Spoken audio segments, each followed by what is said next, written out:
김수민의 뉴스 밑장 정치과학 2022년 마지막 호. 반갑습니다. 김수민입니다. 근황 두 가지 전해드리겠습니다. 첫 번째는 제가 뉴스민의 객원 전문 기자가 됐습니다. 전문 분야는 정치, 지방자치, 행정 쪽이고요. 몇 개 기사를 올렸습니다.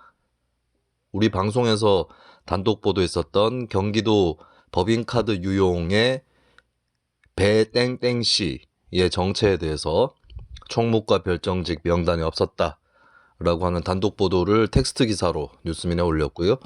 2호 기사로는 제가 대통령실에 대해서 대통령실이 운영하고 있는 인사위원회에 관련된 정보 공개를 청구를 했습니다. 인사위원 명단, 인사위원회 개최 일시, 의제, 회의록 등등에 대해서 정보 공개 청구를 했는데 모두 비공개했어요. 부분 공개 통지랍시고 왔는데 인사위원장이 김대기 대통령 비서실장이다 하나 공개했습니다. 그거 알고 있어요. 대통령령에 나와 있기 때문에 비서실장이 인사위원장 맡는다고 그거 하나 공개해놓고 부분 공개래요. 행정심판을 청구할 예정입니다. 배땡땡씨 경기도에 대해서도 제가 결국에 배땡땡이 누구냐 그러면 어느 부서에 있었고 무슨 일 했는지 밝혀라 라고 재차 정보공개 청구를 했는데 거기에 대해서 비공개 통지가 왔기 때문에 이 부분은 이미 행정심판위원회, 중앙의 위원회로 제가 심판을 청구를 했습니다. 앞으로도 이런 조사 활동을 통해서 뉴스민 지면을 통해 또 여러분들께 인사를 드리도록 하겠습니다. 객원 전문 기자 김수민입니다.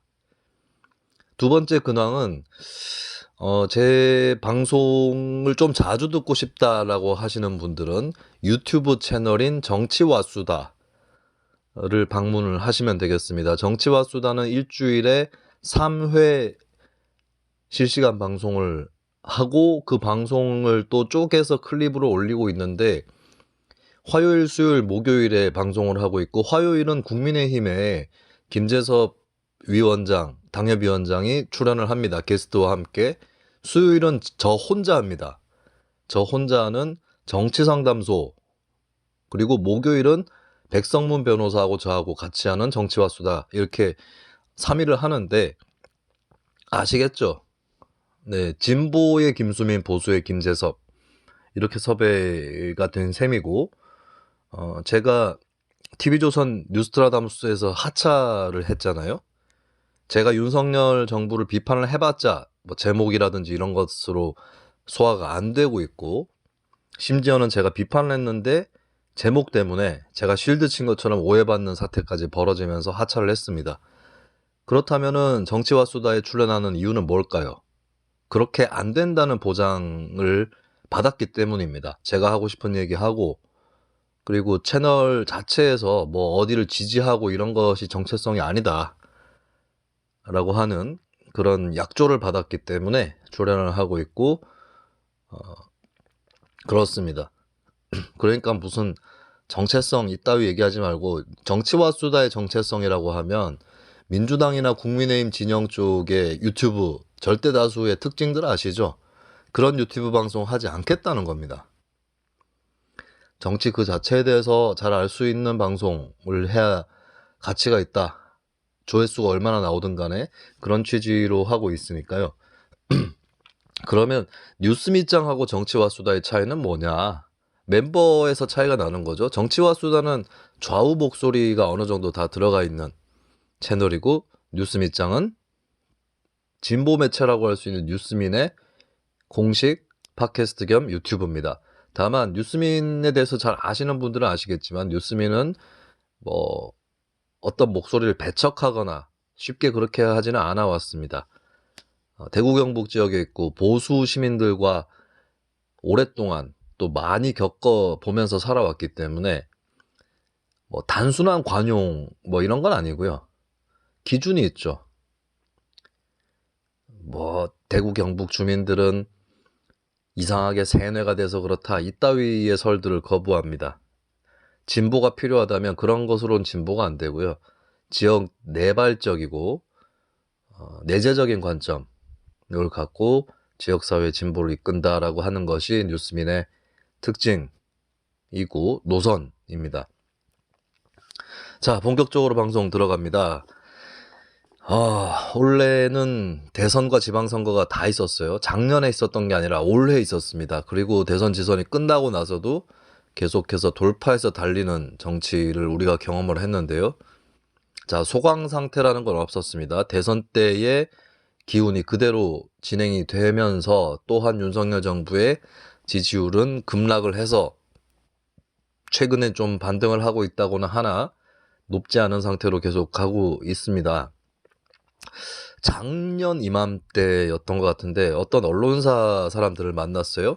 그 사람들은 한국이 다자구도 다당제로 가는 게 맞다. 대통령 선거도 그렇게 치러졌으면 좋겠다라는 생각을 하는 사람들이었습니다. 저에 비해서는 보수적인 사람들이라고 저는 생각을 하는데 진보 보수를 가릴 만한 일이 아닌 것이죠. 중앙일보 같은 경우도 사설을 통해서 다당제, 다자구도 이런 것들을 주장을 하곤 했었습니다. 대선 전에도.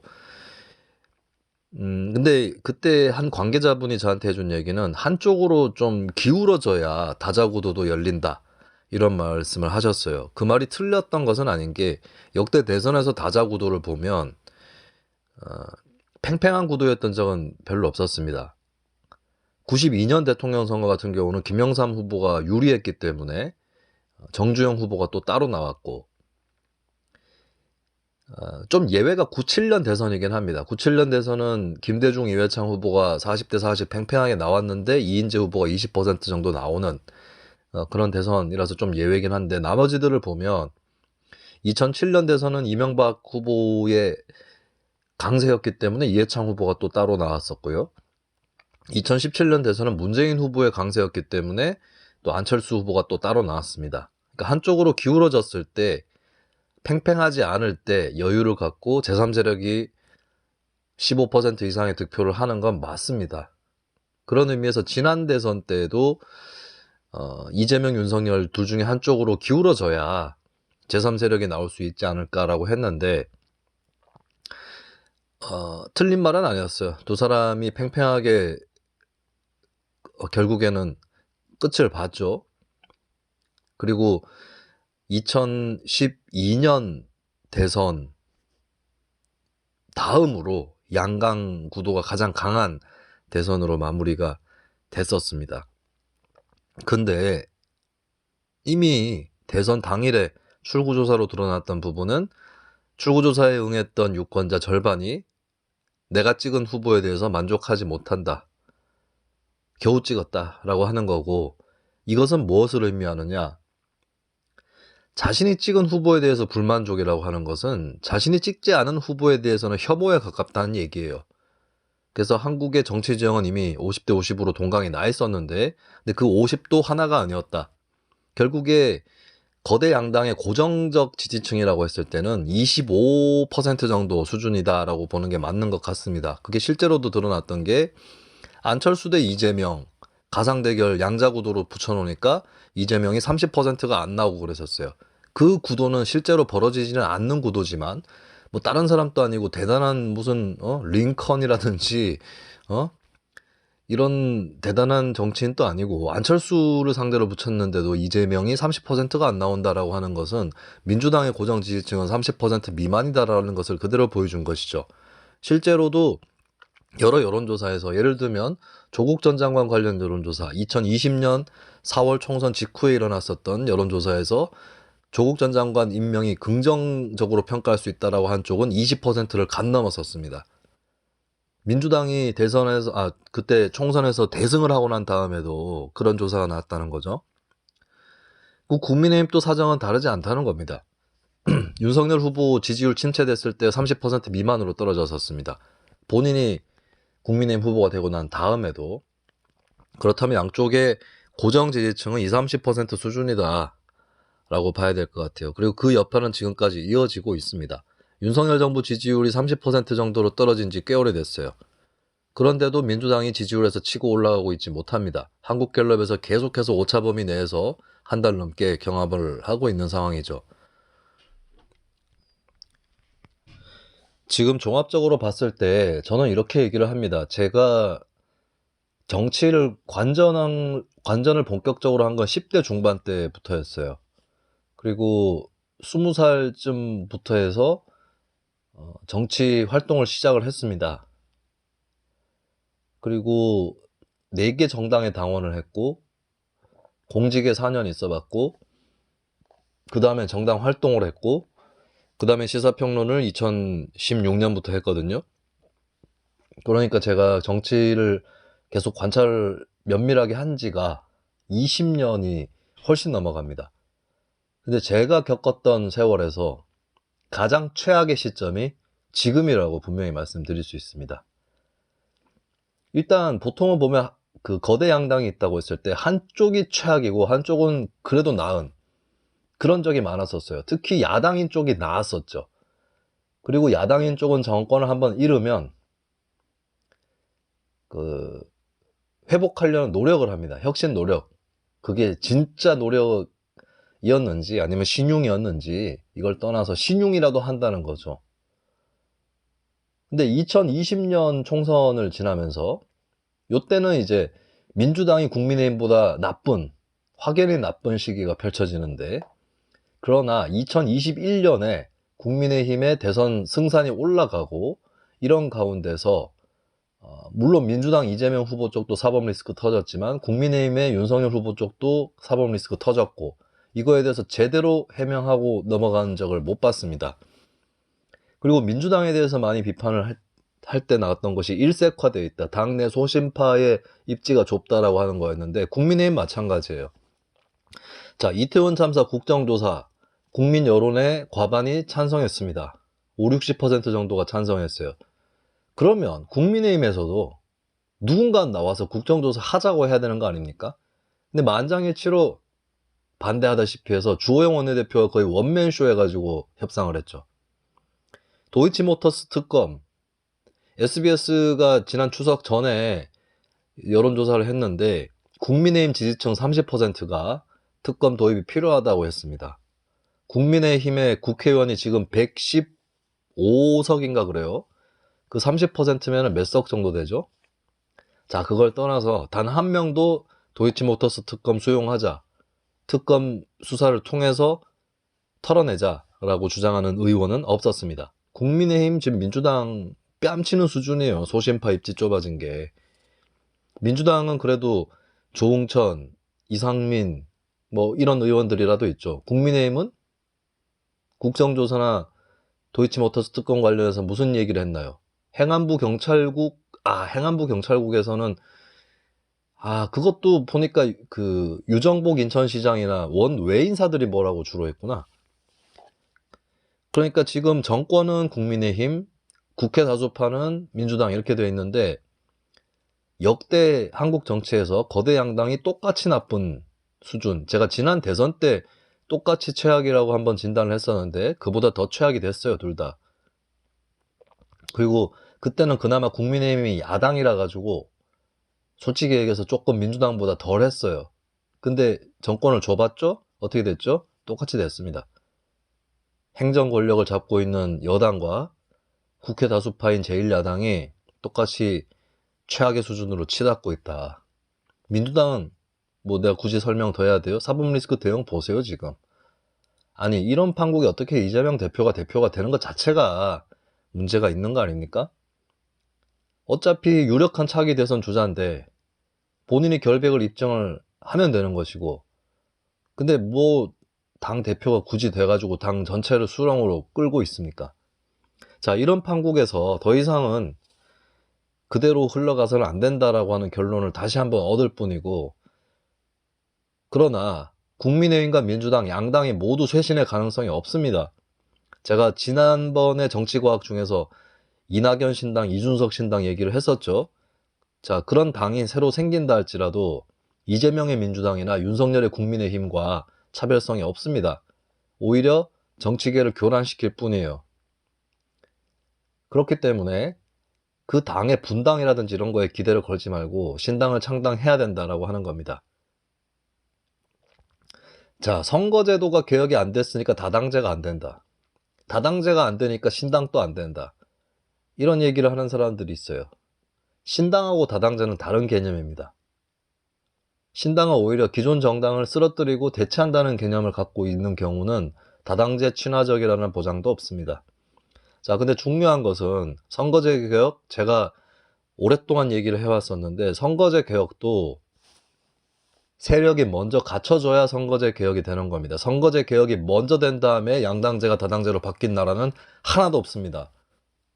선거제도가 개혁이 된 나라는 여럿 있습니다. 하지만 그들 나라 중에 양당제였는데 선거제도 개혁부터 되고 난 다음에 다당제가 된 나라는 없습니다. 자, 선거제도는 어떻게 바뀝니까? 국민들이 데모를 해가지고 바꾸나요? 선거제도는 정치 세력들이 결정해서 바꿉니다. 새로 나온 정치 세력이 아니라 새로 나온 정치 세력을 포함해서 기존 정치 세력까지 다 테이블에 올라가 있는 사람들이 결정을 하는 거예요. 그러면 지금으로부터 100년 전쯤에 북유럽은 단순 다수 소선거구제를 비례대표제로 바꿨습니다. 여기서 말하는 비례대표제는 후보를 찍지 못하는 제도가 아닙니다. 지지율에 비례해서 의석을 배분하는 제도를 비례대표제라고 하고, 서구, 북구 선진국의 절대다수의 비례대표제 국가는 사람까지도 동시에 찍을 수 있습니다. 자, 이런 의미에서의 비례대표제로 어떻게 바뀌게 됐느냐? 새로운 세력이 치고 나옵니다. 이 세력이 치고 나오는데 그 전까지는 제1당, 제2당이 있었어요. 거대 양당 체제였습니다. 근데 거대 양당 체제는 소선거구 위주의 저비례성 제도를 통해서 지탱이 되어 왔던 건 사실이죠. 하지만 어느 순간이 되면, 어느 선을 넘으면 거대 정당의, 기성 정당의 몰락이 시작됩니다. 영국의 경우가 그렇습니다. 영국이 보수당 대 자유당 구도였거든요. 자유당의 지지율이 노동당에게 침식당하다가 자유당이 3등으로 처진 그 이후부터 다시는 영국 정치에서 자유당은 2등 안으로 들어오지 못합니다. 왜? 소선거구제 때문에. 소선거구제는 1당과 2당에게 유리합니다. 하지만 2당이었던 1당이었던 이쪽이 3당으로 처지게 되면 다시는 살아날 수 없는 것이 소선거구제이기도 합니다. 그렇기 때문에 특히 북유럽이라든지 쪽에서는 자, 그럴 바에는 우리 거대 기성정당이 비례대표제를 받아들이자라고 되는 겁니다. 선거구에서 3등, 2등 이렇게만 하면 한 명도 당선이 안 될 수도 있는 것이 소선거구제 단순 다수제예요. 하지만 비례대표제에서는 표를 얻은 만큼의 의석은 가져가게 돼 있습니다. 거대 정당, 기성정당이 한꺼번에 몰락하지는 않습니다. 그래서 기성정당과 그 거대 정당을 포함한 기성정당이 안전판을 확보하기 위해서 선거제도 개혁을 받아들인 것입니다. 결국엔 뭐다? 다당제가 선거제도 개혁 이후에 온 것이 아니라 다당제가 먼저 출현을 하고 새로운 정치 세력이 부상을 할 때 그때 기성 정치 세력이 선거제도 개혁을 받아들였다라고 하는 것입니다. 뉴질랜드 마찬가지예요. 뉴질랜드는 국민투표를 거쳐가지고 선거제도가 바뀌었기 때문에 기성 정당들끼리 결정한 선거제도 개혁하고는 다른 사례라고 분류가 되기도 하지만, 그러나 이 과정도 잘 보시면 뉴질랜드도 거대 양당뿐만 아니라 다른 세력이 치고 올라오고 있었고요. 그리고 거대 양당 중에 한쪽에서 우리 정치개혁을 하는 사람이다, 그 진정성을 보여주겠다, 그래서 선거에서 선거제도 개혁 공약을 냅니다. 그리고 자기들이 집권을 하니까 그 약속을 지켜야 되는 부담에 시달리는 거죠. 그리고 그 맞은편 정당도 우리도 한다, 우리도 선거제도 개혁한다, 이게 공약을 하게 된 거예요.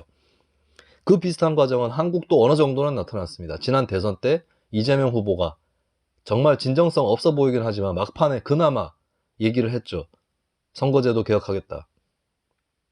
그게 결국에 당시에 심상정, 안철수와 같은 제3주자가 있었기 때문에 이재명 후보도 그런 공약을 내는 겁니다. 지난 국회에서, 이번 국회 말고 지난 국회에서 선거법을 패스트 트랙에 태워가지고 본회의까지 올렸죠. 여러 가지 누더기가 돼서 통과가 됐고, 그 다음 위성정당, 괴뢰정당까지 나오면서 분쇄가 됐습니다만, 거기까지 간 이유도 당시는 단독 과반이 없는 다당 체제에 가까운 정당 체제였기 때문에 가능했던 겁니다. 그러니까 결국 한국의 사례에서도 마찬가지지만 제도가 개혁되고 나서 다당제가 되는 게 아니라 다자구도가 먼저 되고 나서 제도가 개혁이 된다라고 하는 것이고요.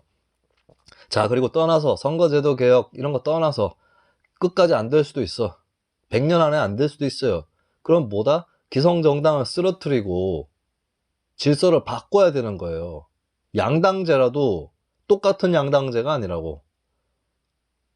자, 짬뽕, 짜장면 같이 짬짜면 그릇에 담을 수 있어요. 한쪽을 비워내고, 예? 짜장 비워내고 여기에 울면을 담든, 짬뽕 비워내고 여기에 우동을 담든, 틀은 똑같은 양당체제지만 거기에 담겨져 있는 세력은 바꿀 수 있다는 겁니다. 그리고 한국 역사도 이렇게 진행이 되어 왔어요. 김대중 같은 경우에 보수 야당이라 불리는 신민당에 들어가서 결국에 나중에 평민당 창당하고 국민의 민주당 계보로 오는데, 이게 김대중이 들어가던 시대의 신민당하고 완전 체질과 이념이 다른 정당이 됐어요. 이런 식으로 양당 체제가 지속이 될 경우는, 자, 한국 정치 보세요. 김대중계도 마찬가지인데 한번 정권 잡으면 그 다음 멸문지화됩니다. 세력이 완전 바뀌어버려요. 이런 역사를 국민의힘 쪽도 밟았고 민주당 쪽도 밟아왔습니다. 그러니까 세상에 공짜는 없어요. 양당 체제를 지속하는 대신에 내부의 세력은 파먹듯이 해가지고 완전 걸러내고 바뀌더라라고 하는 겁니다. 그러니까 양당 체제를 지속해왔던 비결 중에 하나죠. 대신에 그 내부의 세력은 계속 주류가 아니라 주류는 없어져 버리고 새로운 세력이 들어가서 새로 주류가 되고 또 없어지고, 이 과정이라도 밟아왔던 겁니다. 한국의 당명이 자주 바뀌는 이유가 이런 것이죠. 세력은 계속 바뀌어 왔으니까 틀만 남고. 그러니까 세상에 공짜는 없는 겁니다. 자, 그런데 한국의 양당 체제는 더 나쁜 것이, 자, 미국하고 브라질이 올해에 각각 중간선거와 대선을 치렀습니다. 자, 그냥 이거 좌우를 떠나서 좀 상식적인 민주주의자다 싶으면 미국에서는 민주당 찍을 수밖에 없고 브라질에서는 노동자당 룰라 찍을 수밖에 없어요. 왜냐? 미국 공화당 극우 포퓰리즘, 브라질의 보우소나루 후보 쪽도 극우 포퓰리즘입니다. 이게 세상이 나빠진 거예요. 옛날에 미국 공화당 후보하면 맥케인 이런 사람들이 있었어요. 합리적 보수라고 할 수 있는. 그리고 룰라가 20년 전에 처음 대통령 될 때 결선 투표 상대방은 우파 쪽 후보는 세하라고 해서 민주화 운동했던 사람입니다. 합리적 보수예요. 합리적 보수가 2등이었던 선거를 치렀는데 이제 그 자리에 극우 포퓰리스트가 들어가 있습니다. 미국이나 브라질이나. 그래서 민주당 같은 경우는 합리적 보수표까지 얻어가지고, 미국 민주당도. 그래서 이번 중간선거에서 공화당의 압승을 막았고, 룰라 같은 경우도 아마 브라질의 양심적인 우파들은 룰라를 그나마 박박 긁어서 찍기라도 했을 겁니다. 어느 정도. 그런데도 겨우 이겼어요. 결선 투표에서. 근데 한국은 이것보다 더 나쁘다. 미국이나 브라질은 최악이라고 딱 지목할 수 있는 대상이 딱 한쪽입니다.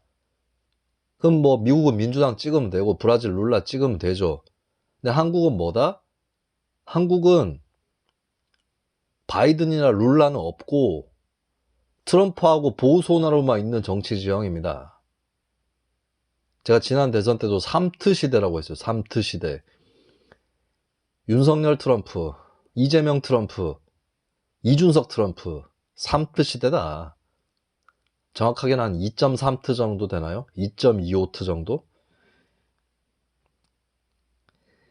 이 판국에서 이제 정당 내부의 쇄신이라는 것도 불가능합니다.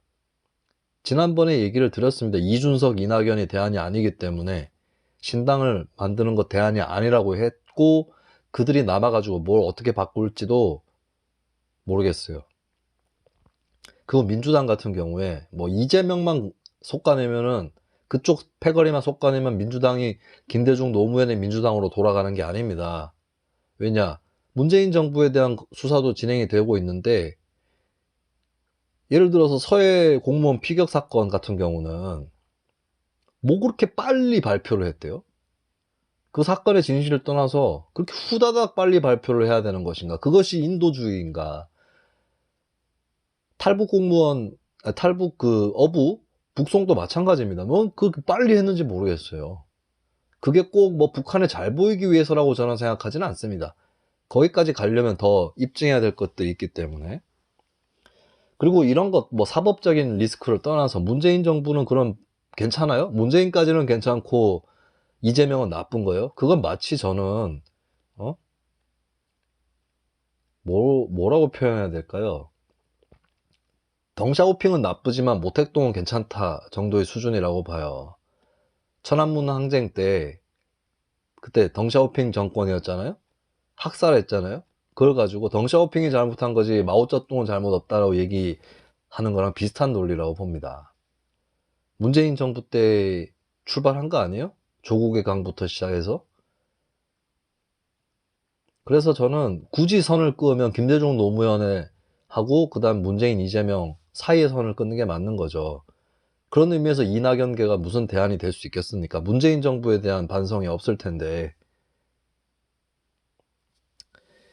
국민의힘 같은 경우는 뭐 이준석이다 치자. 이준석이라고 치면은 이준석의 그 꽉 막힌 노선들, 그리고 자유 뭐 얘기하는데 둘 다 자유 얘기하고 있죠. 윤석열이나 이준석이나. 그럼 자유 얘기하는 사람들이 성소수자 차별에 대해서는 뭐 어떻게 할 건데.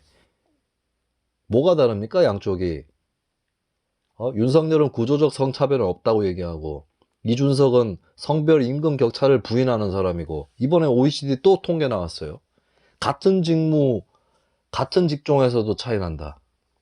근데 제가 지난번에 얘기했지만 직무나 직종 자체가 갈려있는 것도 성차별적인 거라고. 그럼 이거를 어떻게 좁혀져야 될 거 아닙니까? 그리고 한국하고 바이든 그 미국 대통령하고 2021년에 문재인 시절이었죠. 정상회담하고 공동성명 냈을 때 거기도 들어가 있었잖아요. 양국의 성별 임금 격차 문제 심각하다고. 그럼 그 윤석열, 이준석은 한미 동맹, 가치 동맹 얘기하는데 이렇게 되면 가치 동맹이 무슨 가치 동맹이에요? 그거 어떻게 할 건데? 그 바이든 앞에서 부인해봐 한번 그러면. 국내에서만 큰 소리 떵떵 치지 말고. 그러니까 무슨 보편적 국제규범 얘기하고 있는데 화물연대 파업에다가 업무 개시 명령 때려가지고 아예로 협약 위반된 거는 보편적 국제규범입니까? 국민의힘은 할 수만 있으면 중국 공산당처럼 하고 싶어하는 사람들이잖아. 뭔 국제규범이야 그게. 보편 규범이냐고. 이런 판국에 무슨 이준석계나 이낙연계나 이쪽이 대안이 될 수 없는 거죠. 전혀. 유승민이면 좀 얘기는 다를 수 있습니다만, 유승민은 증세와 복지의 선순환에 대해서 기본적으로 알고 있는 사람이고, 그리고 이준석과는 달리 어떤 여혐이라든가 이런 것들 자극해가지고 정치를 하려고 하는 것은 덜 했어요. 최근에 좀 그런 시도는 있었지만 이준석과는 다른 궤도에 있는 사람이다. 근데 유승민이 뭐 이제 와서 다시 국민의힘을 이탈해서 신당을 만들 수 있을까, 그런 의문은 듭니다. 자, 그러면 민주당 국민의힘이 최악으로 썩어 있는 상태에서 신당은 필요합니다. 이건 그 어떤 이념적 관점이 아니라 공익적 관점에서 필요해요. 그리고 국민의힘이나 민주당이 스스로 쇄신을 하게 만들기 위해서라도 새롭게 자극을 주는 외부 존재가 필요합니다. 제가 봤을 때는 신당이 만들어져도 국민의힘, 민주당은 스스로 쇄신을 안 할 것 같긴 합니다. 근데 그걸 위해서라도 신당은 필요한 거예요. 자, 그런데 신당에는 여러 가지 경우의 수가 있습니다. 뭐 극우 신당 이런 거는 빼겠습니다. 뭐 허경영 신당 같은 거라든지 특정 지역에 기반한 신당이라든지 이런 것들을 빼겠습니다. 한국 사회에 유의미하게 충격을 주거나 혹은 정치 질서를 바꿀 수 있는 정당은 아주 간략하게 이념 노선별로 분류를 하자면 4개로 나뉩니다. 진보신당, 보수신당, 중도신당, 개혁신당입니다. 쉽게 얘기하면 이거예요. 사실 민주당은 진보 정당이 아니지만 진보 성향이라고 볼 수 있는 시민들이 많이 지지하고 있는 정당은 민주당은 맞습니다. 그리고 국민의힘을 이걸 보수라고 얘기하는 게 사치스럽지 않느냐라고 생각하실 수 있겠지만 실제 보수 성향에 해당하는 분이 많이 지지하는 정당이 국민의힘인 건 맞습니다. 그렇다면 뭐냐, 진보신당이라고 했을 때는 주로 민주당 지지층을 잠식을 하는 정당이다라고 보시면 되고요. 보수신당은 국민의힘 지지층을 많이 잠식하는 정당이라고 보시면 되겠습니다. 이렇게 봤을 때 진보신당은 주로 민주당 출신들이 많을 것이고 보수신당은 주로 국민의힘 출신이 많을 겁니다. 양당 출신이 다 있을 수는 있겠지만은 비중에서 차이가 날 것이고 어느 당 지지층을 더 잠식하느냐에 따라서 차이가 나겠죠. 그렇다면 중도신당은 뭐냐? 양쪽에서 이탈해가지고 들어가는 겁니다. 그래서 민주당과 국민의힘 양쪽을 어느 정도 비슷하게 잠식하는 거예요. 이게 중도신당입니다. 자, 그런데 진보신당, 보수신당 양쪽의 위험성은 한쪽을 주로 잠식하게 돼 있어요.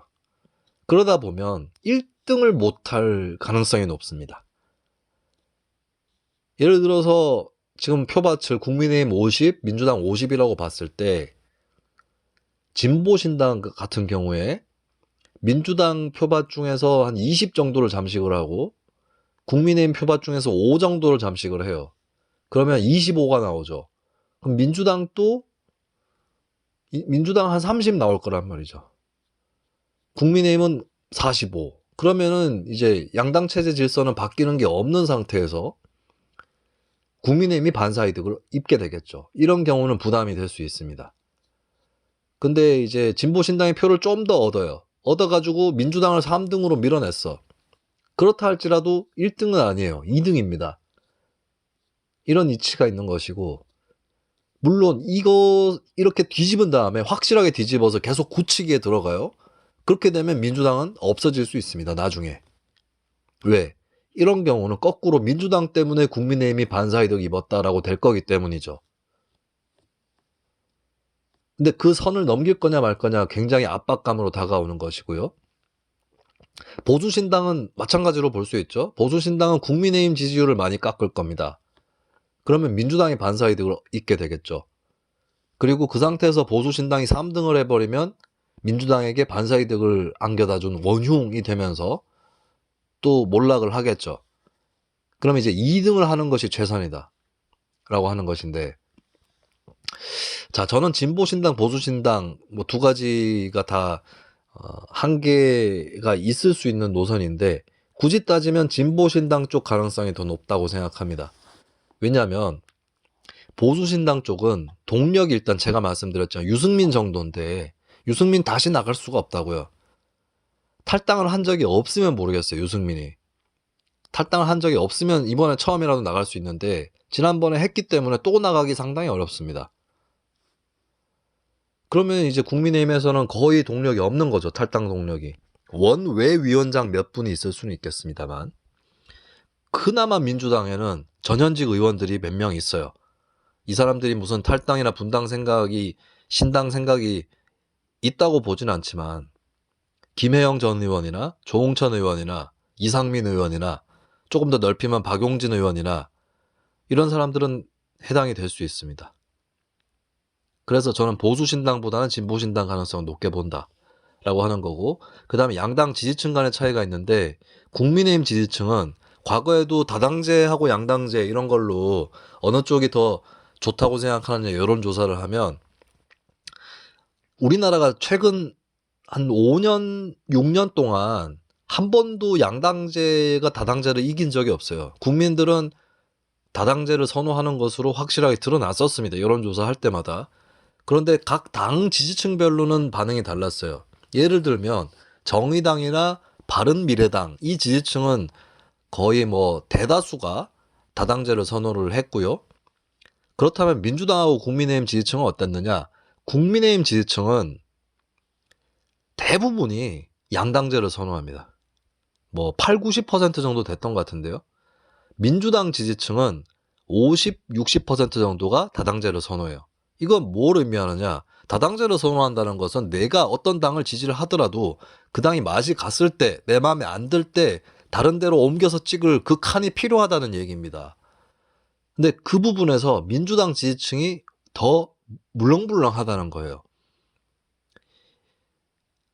국민의힘보다. 국민의힘 같은 경우는 물론 박근혜 탄핵 때 보면은 홍준표 자유한국당 후보가 24%밖에 안 나오고 이런 적이 있었죠. 근데 그 20 몇 %는 굉장히 단단합니다. 국민의힘도.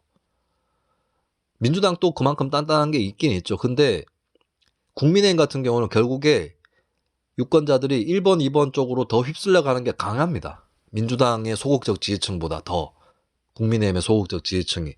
그렇다면 실제로 보세요. 과거에도 계속 그래왔던 게 박근혜가 2002년 대선 때 한나라당에서 뛰쳐나갔거든요. 한나라당보다 민주당 표가 더 많이 잠식이 됐어요. 정몽준 나왔을 때도 그랬고 안철수 나왔을 때도 그랬습니다. 저는 이번에도 비슷할 수 있다. 심지어 저는 이준석이 신당 만들어도 처음에 민주당 지지층 잠식 효과는 있을 거라고 봐요. 그런 의미에서 준비되어 있는 정치인이나 구조적으로 준비되어 있다는 겁니다. 심리적으로 준비되어 있다는 게 아니라. 그리고 표밭의 성격 이런 걸 봤을 때 보수신당보다는 진보신당 성격이 출현 가능성이 더 크다고 봅니다. 자, 그 다음에 세 번째 중도신당입니다. 중도신당은 한 가지 큰 장점이 있습니다. 양쪽에 양당의 표밭을 다 잠식하기 때문에 부담이 적을 수 있어요. 양당을 다 잠식한다는 것은 야, 저쪽 편을 막아야 되기 때문에 사퇴해라, 해체해라, 그냥 통합에 응해라, 이렇게 욕을 먹을 소지가 훨씬 작다는 겁니다. 왜냐? 우리는 양쪽 다 잠식을 했기 때문에 우리가 사퇴를 하고 없어지면 그 표는 다시 거의 50대 50으로 흩어질 뿐이다 라는 거예요. 그래서 중도신당은 3등으로 쳐져 있어도 어느 정도 개길 수가 있습니다. 왜? 그 당이 없어진다고 어느 당이 이기는 건 아니거든. 똑같거든. 그 당이 없어져봤자 50대 50인 거거든. 근데 이제 이 중도신당 같은 경우는 양쪽의 압력에 못 버텨가지고 결국에 도로 깨지는 전철을 밟을 수 있습니다. 과거의 바른미래당처럼, 국민의당처럼. 근데 다만 이 여기의 특징은 뭐냐면 진보신당, 보수신당은 2등 안에 드는 게 일단 목표예요. 근데 중도신당은 잘 되면 1등이 될 수도 있습니다. 진보신당, 보수신당에 비해서 그럴 가능성이 높아요. 대표적인 게 프랑스 마크롱 신당이죠. 중도신당을 통해서 거대 양당 지지층을 다 잠식시키는. 그래서 양쪽 중에 어디가 더 높은 거는 의미가 없어지는 거죠. 왜? 중도신당이 1등이 돼버리니까. 마크롱이 프랑스에서 그렇게 인기가 좋지는 않습니다. 어떨 때는 지지율이 20, 30% 수준으로 내려가요. 올라가도 뭐 크게 못 벗어나요. 근데 선거만 하면 이깁니다. 왜냐면 거대 양당이 몰락을 했고 그 다음에 새로 뜬 게 급진 좌파하고 극우인데 얘네들은 1등이 되기는 어렵다고. 그럼 계속해서 마크롱이 이기는 거예요. 어쩔 수 없어요. 그럼 프랑스는 결선 투표제인데 마크롱이 1등, 2등 안에 무조건 들어가요. 그러면은 상대방으로 극우파가 올라온다. 무조건 마크롱이 이기는 겁니다. 상대방으로 급진 좌파가 올라온다. 그래도 마크롱이 이기는 거예요. 마크롱을 이기려면 중도 우파나 중도 좌파가 올라가야 됩니다. 결선에. 근데 그 두 기성 전통 세력은 망했어요. 프랑스 공화당은 지지율이 5%, 6%, 프랑스 사회당은 2% 뭐 이렇게 나와요. 마크롱 계속 이기는 거죠. 그러니까 나오는 선택이 급진 좌파 쪽에서 다른 좌파에 제안을 해서 범좌파로 뭉치자 해서 그나마 총선을 치렀던 겁니다. 선전을 했죠. 하지만 뭐 그쪽이 특별히 유의미한 의석, 그러니까 마크롱 독주를 저지할 만큼 유의미한 의석이었냐? 그건 또 아니고 마크롱 쪽하고 우파 쪽이 손잡아가지고 과반 넘기면 뭐 그냥 당하고 있어야 되는 건데 이런 식으로 중도신당이 한번 이기게 되면 높지 않은 지지율이라도 계속해서 장기 집권할 수도 있는 그런 상황이 올 수 있다는 겁니다. 다만 한국의 바른미래당처럼 계속해서 3등이면 결국에는 흩어진다. 진보신당, 보수신당은 잘해가지고 2등 안에 들어갈 가능성이 있어요. 근데 중도신당은 1등 아니면 3등일 가능성이 높습니다. 그 중도신당이 2등을 해도 탈이 생기는 게, 자, 중도신당이 2등이에요? 그럼 1등이 누구냐에 따라서 달라져요. 중도신당이 2등인데 1등은 국민의힘이다. 그럼 중도신당은 민주당 표를 많이 흡수를 더 하게 되겠죠, 앞으로. 그러면 성격이 민주당이 진보 진보를 떠나서 일단 진보 쪽 성향의 시민들이 민주당 지지가 많으니까 그럼 민주당하고 더 그 진보 쪽으로 가는 거예요. 중도신당은. 그러면 중도신당 내에 보수 세력은 불만을 품겠죠. 그리고 민주당 1등인데 중도신당이 2등이다. 그럼 중도신당은 보수정당의 역할을 하게 되는 겁니다. 그러면 중도신당 안에서 비교적 진보적인 사람들이 불만을 품겠죠. 이런 식으로 해서 결국에는 양당 체제로 갈 수 있어요. 중도신당이 흩어지면서 중도신당이 2등을 하든 3등을 하든 사실 중도신당은 1등을 해도 나중에 흩어질 수도 있습니다. 1등을 해가지고 패권 정당이 되면은 멕시코 제도혁명당이 그러했듯이 좌우로 분화가 될 수도 있는 거죠. 근데 이거는 잘 됐을 때 얘기고요. 자, 그러면 네 번째 시나리오인 개혁신당은 뭐냐? 개혁신당은 얼핏 보면 중도신당하고 비슷해 보입니다. 민주당에서 나온 사람과 국민의힘에서 나온 사람이 다 있어요. 조금 두루두루 있어요. 그리고 지지층도 양쪽으로 비슷하게 잠식을 합니다. 그러면 여기까지는 중도신당이랑 비슷하죠. 다만 다른 점은 중도신당은 민주당과 국민의힘 사이에 있는 패러다임이라면 개혁신당은 민주당과 국민의힘이 한 패거리가 되어 있는 패러다임입니다. 민주당과 국민의힘은 한 패거리고 이것을 밀고 나가는 것이 개혁신당의 그림입니다. 그러면 개혁이 무엇이냐라고 하는 거에 있어서 분명한 선이 제시가 돼야 되겠죠. 이게 숙제입니다. 저는 개혁신당이 필요하다고 봅니다. 진보신당, 보수신당으로 한쪽 정당 위주로 잠식을 하게 되는 것 불안정하고 중도신당 이도저도 아니게 되다가 과거의 비슷한 사례들의 전철을 밟을 뿐입니다. 그리고 별로 의미도 없다고 봅니다. 그리고 제 개인적으로는 사실 네 가지 신당 중 어느 것이라도 나왔으면 좋긴 하겠어요. 그리고 선거 때 투표 때 찍어줄 수도 있습니다. 그리고 공식적으로는 공개 지지는 아니지만 어느 정도 응원을 할 수 있는 경우도 있어요. 하지만 내가 진짜 자신 있게 지지를 하고 이쪽의 논리를 설파를 하고 이 정도가 되려면 저 개인적으로는 개혁신당 아니면 진보신당 정도 돼야 됩니다. 중도신당이나 보수신당 정도 돼도 제가 응원할 수 있어요. 근데 제가 진짜 와 여기는 내가 지지자다 이렇게 생각할 정도는 아닐 것 같습니다. 특히 보수신당이라면 아닐 것 같아요. 뭐 그쪽이라도 잘 됐으면 좋겠다 이 정도의 생각이겠죠. 제 개인적으로는 그런데 근데 그거 개인적인 걸 떠나서 제가 사실 이건 평론가적 시각으로 말씀을 드리는 거예요. 신당이 필요하다는 것은 이제 뭐 제 개인이 바랄 게 뭐가 얼마나 있겠어요. 망하면 망하는 거겠죠.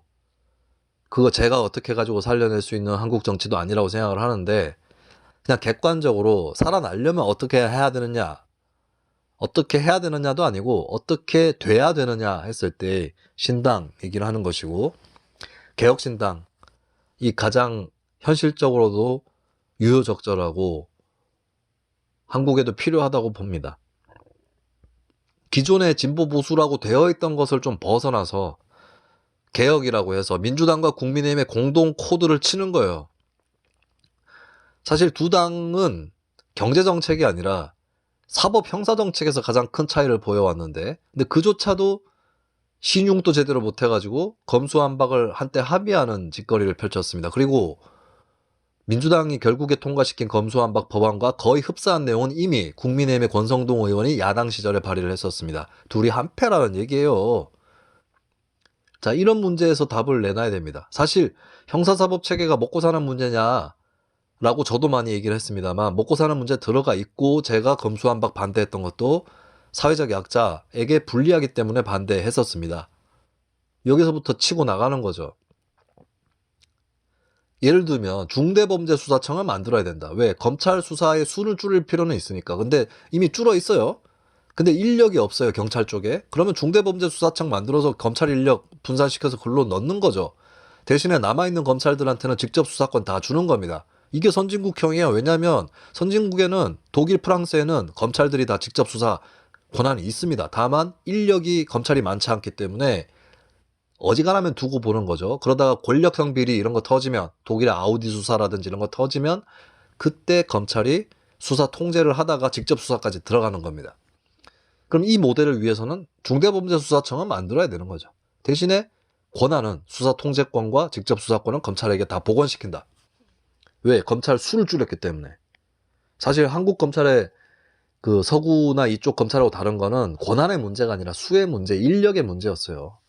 자, 이런 거는 저는 한 일예라고 보여요. 일예. 뭐 이걸 가지고 전적으로 전면에 놓고 제1로 승부하고 이런 건 아니더라도 딱 뭐가 답이 튀어나오지 않습니까? 그리고 선거제도 문제하고 권력 구조 문제, 이거 대표적인 거죠. 개혁신당에서 밀어붙이면 되고, 그 다음에 중요한 재정, 경제, 복지 문제에서 한쪽에서는 빚을 내도 상관없다. 지난 대선을 복귀해보죠. 이재명 대표는 빚을 내도 상관이 없다. 윤석열은 빚을 줄여야 된다.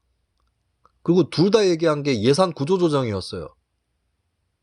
자, 이렇게 해가지고 뭐가 되는 거죠? 그거 잘 안 됩니다. 예산 구조조정. 자주 제가 얘기 드렸죠. 그럼 윤석열이 정권을 잡아도 빚 늘어날 수도 있고, 아니면 공약 파악입니다.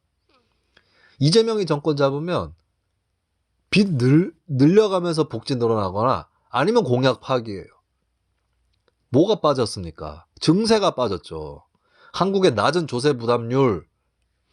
자, 최근에 그 레고랜드 사태 때문에 채권 시장 위기가 왔죠. 아시죠?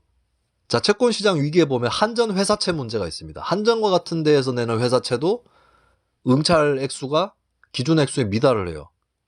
그럼 한전의 적자, 이거는 탈원전 때문이냐? 이거 웃기는 겁니다. 문재인 정부 때 원전 비중이 안 줄었어요. 원전 용량 더 늘어났어요. 총설비 용량은. 뭔 탈원전을 했다는 거예요. 근데 문재인 정부는 탈원전 하지도 않으면서 탈원전 한다고 쇼하면서 탈원전 때문에 전기요금 올릴 필요는 없다라고 하면서 전기요금 인상 쌩 깎고, 국민의힘은 탈원전 아니었으면 전기요금 안 올려도 되는 거였는데 탈원전 해가지고 전기요금 올렸다라고 생쇼하는 거예요. 근데 실질적으로 탈원전은 없었어요. 자, 그럼 탈원전을 떠나서 전기요금 냅두면 됩니까? 전기요금 올려야 되는 거예요. 그 원가하고 연동되는 부분도 적고 우리나라 전기요금 낮은 편이에요. 우리나라의 특징이 뭐냐면 생산자들에게 쳐주는 이런 그 보장이라든지 수익 이런 거는 잘 안 돼 있고 소비자 입장에서만 하거든요. 그러니까 요금도 싸죠 다. 택배 심지어 뭐 이런 거 다 싸요. 화물도 그렇고. 근데 일하는 사람은 이제 빠듯한 거죠. 생산자 입장에서는. 그러면 한전이라고 봤을 때 사업자를 한전 요금이 그렇게 낮은데 빠듯한 건 당연한 거고, 국가를 생산자로 봤을 때는 세금이 낮으니까 빠듯한 게 당연한 거지. 근데 이번에 이태원 참사를 우리가 경험을 해봤지만 복지도 확대돼야 되지만 인력도 더 필요해요. 물론 공공 인력들 중에 AI라든지 자동화, 기계화 이런 것들 때문에 인력이 주는 분야도 생기겠지만 사람이 할 수밖에 없는 분야도 있고, 교육, 돌봄, 복지 등등에서 일자리가 더 필요한 분야들, 공공 인력이 더 늘어나야 될 분야들도 있다고요. 물론 그걸 늘리기 위해서 공무원 연금이나 임금 체계를 개혁해야 되겠죠. 철밥통을 계속 늘리는 걸로는 빠듯하기 때문에. 근데 다만 인력으로 봤을 때 늘어야 되는 분야들이 있는 거고, 경찰이 대표적으로 해당되는 거고 소방이 대표적으로 해당되는 분야라고 이번 이태원 참사에서 결론이 났습니다. 자, 그리고 지금 인플레이션 하고 있죠. 인플레이션.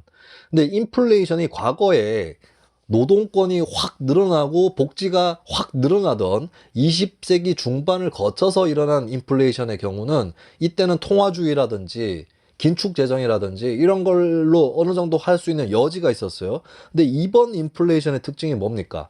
이번 인플레이션이 임금이 올라가가지고 인플레이션이 온 겁니까? 아닙니다. 이번 인플레이션은 오히려 이윤이 주도를 하고 있고 공급에서 문제가 생겨서 나온 인플레이션이에요.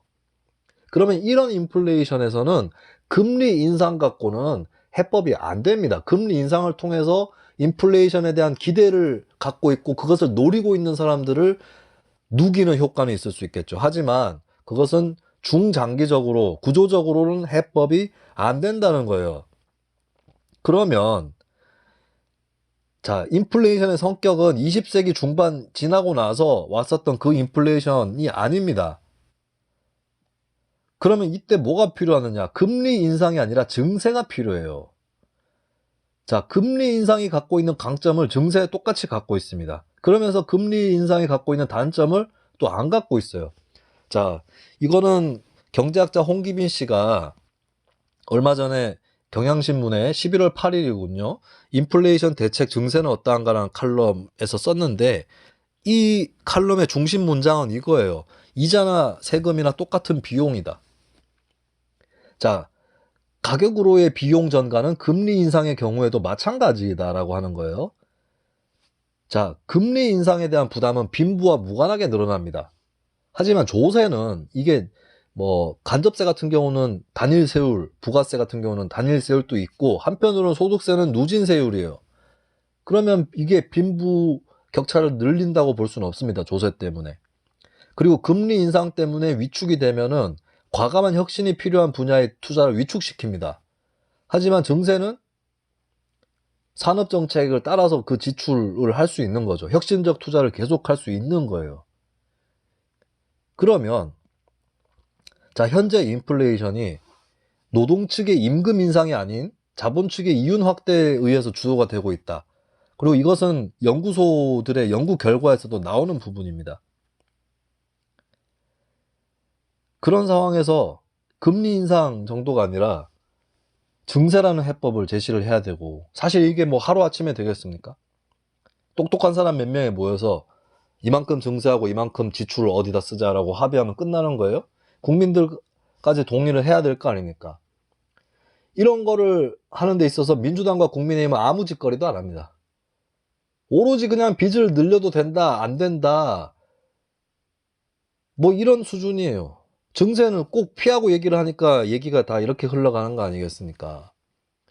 그러면 명확하게 비전을 제시를 하면서 이렇게 증세를 하면 어디다가 돈을 쓰겠다, 비전을 내놓는 개혁적인 세력이 등장을 해야 되는 겁니다. 이거는 저는 기존의 보수도 가능하고 진보도 가능하다고 봐요. 보수는 빚 늘리지 말자, 진보는 재정을 적극적으로 하자, 이걸 좀 평면적으로 비교해 봤을 때 그렇다면 양쪽이 만나면 될 거 아니에요. 근데 기존의 민주당 국민의힘은 이걸 못하는 세력이기 때문에 빠져나와서 만나면 될 거 아니에요. 재정경제복지는 정치 세력의 이념과 정책 노선에서 큰 부분을 차지하는데 이렇게 저는 제시를 할 수 있다는 겁니다. 결국에 저는 뭐 어느 신당이라도 아예 없는 것보단 나아요. 그러니까 제가 지난번에 얘기했던 이낙연 신당, 이준석 신당 수준은 말고 제가 얘기했던 방금 이번에 얘기했던 진보신당, 보수신당, 중도신당, 개혁신당 중에 어느 거라도 있으면 좀 낫습니다. 어떤 분은 진보신당, 보수신당 둘 다 나와가지고 민주당하고 국민의힘을 각자 갈아엎으면 어떠냐 이렇게 얘기를 하시더라고요. 그거라도 되면 좋겠어요. 그거 되면 양당 체제죠, 결과적으로. 하지만 좋아요. 지금의 양당 체제보다 훨씬 좋을 테니까. 그게 되든지. 근데 제가 봤을 때 제가 예시한 4가지의 신당 중에 많으면 2개까지 가능해요. 많으면 2개까지 가능한데 저는 그 중에 가장 현실적이고 또 가장 필요한 것이 개혁신당이라고 봅니다. 근데 현실은 국민의힘에서는 예를 들어서 누구 탈당하세요 이렇게 요구할 만한 대상이 별로 없습니다. 특히 원내 인사 중에는. 민주당인 그나마 있습니다. 아까 제가 말씀드렸던 전현직 의원들.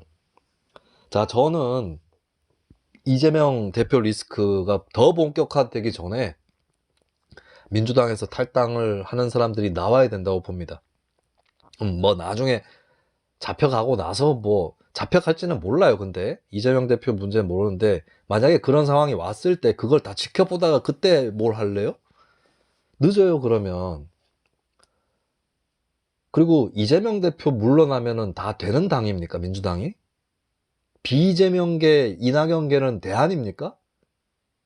문재인 정부에 대한 반성이 없는 이쪽이 뭐 당권 잡으면 뭐 하겠어요? 자, 총선까지 말이 남은 것 같습니다. 1년 4개월이면 말이 남은 거예요. 1년 4개월 맞죠? 그리고 지금 전국 흐름이 너무 빠르기 때문에 시간이 있다고 봅니다. 그리고 국민의힘에서도 뜻있는 사람들은 안에서 최선을 다해서 좀 싸워보라고. 윤석열 정권이 지금 그리고 화물연대 파업도 이런 식으로까지 할 건 아니다라는 얘기가 보수 안에서도 나와야 될 거 아니에요. 업무 개시 명령 ILO 협약 위반, 이거는 그러면 ILO 협약 위반하는 게 보수냐고. 그러면 그 보수는 망해야지. 후진국형 보수 아니에요. 중국 공산당 같은 보수 아니야. 뜻이 있는 사람은 들고 일어나서 얘기를 해야 될 거 아닙니까? 그러다가 하다 안 되면 빠져나오는 거고. 아직 시간 많이 남았어요. 총선까지. 자, 그리고 더 긴 호흡으로 보자면 2027년 대통령 선거가 있습니다. 그런데 총선은 한 1년 정도 지나서 2028년에 있어요. 여당 되는 쪽이 유리합니다. 그리고 2032년은 2032년 3월에 대선이 있고 4월에 총선이 있고 5월에 초순에 대통령 취임하고 5월 하순에 국회가 출범을 해요. 사실상 거의 동시선거입니다. 마크롱도 동시선거였기 때문에, 동시선거는 아니죠. 마크롱은 대선부터 치르고 그 다음 총선 치렀는데 이걸 통해서 마크롱의 신당이 여당이 되고 제1당이 된 거예요. 근데 프랑스는 5년 단위로 대선이나 총선을 다 맞춰놨기 때문에 그렇게 되는 건데 한국은 대통령은 5년, 국회는 4년이에요. 그래서 뭐 이렇게 주기가 들쑥날쑥해요. 그리고 어떤 대통령은 임기 중에 총선을 전반기, 후반기 2번 치르고 어떤 대통령은 중반기에 1번 치르고 이래요. 이게 또 정권의 운영에 영향을 끼칩니다. 근데 묘하게도 2027년, 2032년에서 대선과 총선이 맞붙는다고요. 붙어요. 특히 우리나라가 진짜 뭐 6개월 간격도 안 될 정도에서 같은 해에 총선과 대선이 치러진 적은 2032년이 최초가 됩니다.